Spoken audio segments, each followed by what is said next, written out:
Hello friends, আজ দারুণ একটি ভিডিও নিয়ে তোমাদের সামনে এসে গেছি।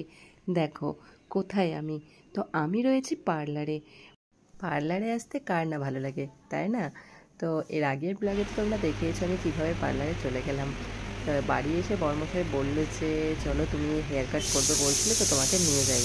তো সেই অনুযায়ী খুশি হয়ে পার্লারে আমি এসে গেছি, আর এখানে এসে হেয়ার কাট করছি।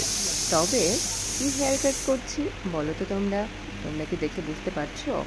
জানি না বুঝতে পারছো কি না, তবে তোমাদেরকে একটু বলে দিই। তো আমি লেয়ার কাট কাটছি, আর এর আগেও আমার লেয়ার কাট কাটা ছিল, তবে অনেক দিন আমি হেয়ার কাট করিনি, তাই পুজোর সময় করেছিলাম। আর অনেকটা চুল বড় হয়ে গেছিলো, যে কারণে আমি ভাবলাম যে একটু ছোট করে নিই।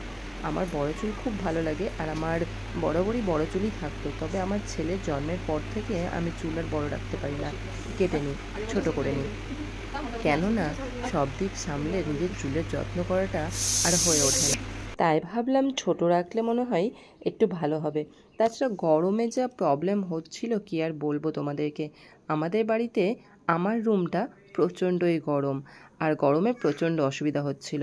তার ওপর চুলও শুকোচ্ছিল না, আর চুলটাও কিন্তু উঠে যাচ্ছিল।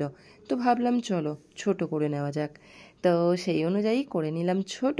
তবে জানি না তোমাদের দেখতে কেমন লাগবে, আমার তো বেশ ভালো লেগেছে। আর আমার যতটা লম্বা চুল ছিল তার তুলনায় কিন্তু অনেকটাই ছোট করে দিয়েছে, তো ছোট হলেও বেশ ভালো লাগছিল দেখতে। তবে ভয়েসটা যেহেতু পরে দিচ্ছি, তোমাদেরকে জানিয়ে রাখি যে আমার বর্মশাইয়েরও কিন্তু খুব পছন্দ হয়েছে এই হেয়ার কাটটা। তবে একটা সমস্যা, যে আমি কিন্তু চুল খুলে রাখতে পারি না, যতই ছোট করি না কেন ক্লিপ আটকে আমাকে উপরে চুলটাকে উঠিয়ে রাখতেই হয় ঘরের মধ্যে। কিন্তু বর্মশাইয়ের কথা হচ্ছে যে কোথাও গেলে তুমি চুলটা খুলে যাও না কেন, কিন্তু সেটা আর আমার সম্ভব হয়ে ওঠে না, কারণ আমি গরমের মধ্যে তো চুল খুলে থাকতেই পারবো না। এটা কি আর বলবো তোমাদেরকে, খুব প্রবলেম হয়। তো চলো দেখো তোমরা শেষের দিকে যে কতটা ভালো বা খারাপ কি লাগছে, এবং আমাকে কমেন্ট করে তোমরা জানাবে যে সত্যিই ভালো লাগছে কি না, বা আমাদের ভালোটা তোমাদের চোখে ভালো কি না সেটা অবশ্যই জানাবে। তাছাড়া আমার চুল বড় হতে বেশি সময় লাগে না, আর গোজ কিন্তু বেশি নেই, কারণ চুলটা উঠে যাচ্ছে, গ্রোথ কম হচ্ছে, তবে বড় হতে কিন্তু সময় লাগছে না। কারণ পুজোর সময় তো কেটেছিলাম, তারপর কিন্তু অনেকটাই বড় হয়ে গেছিলো, আর পুজোর সময় অনেক ছোট করে আমি কেটেছিলাম চুলটা। আর এইদিকে দেখো আইব্রো করতে বসেছি, তো আইব্রোটাও করে নিলাম, যেহেতু পার্লারে এসেছি তো এটাও করে নিই, সেটা ভেবেই কিন্তু করে নিলাম।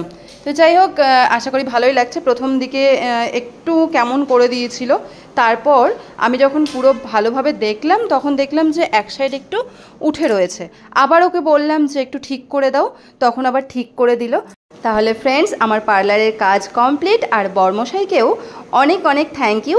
তো চলো পরের ব্লগে নিশ্চয়ই এটুকু দেখেছো, আর এখানে ব্লগটা এন্ড করছি। যদি ভালো লেগে থাকে লাইক কমেন্ট শেয়ার করে দিও, নতুন বন্ধুরা চ্যানেলটাকে সাবস্ক্রাইব করে দিও।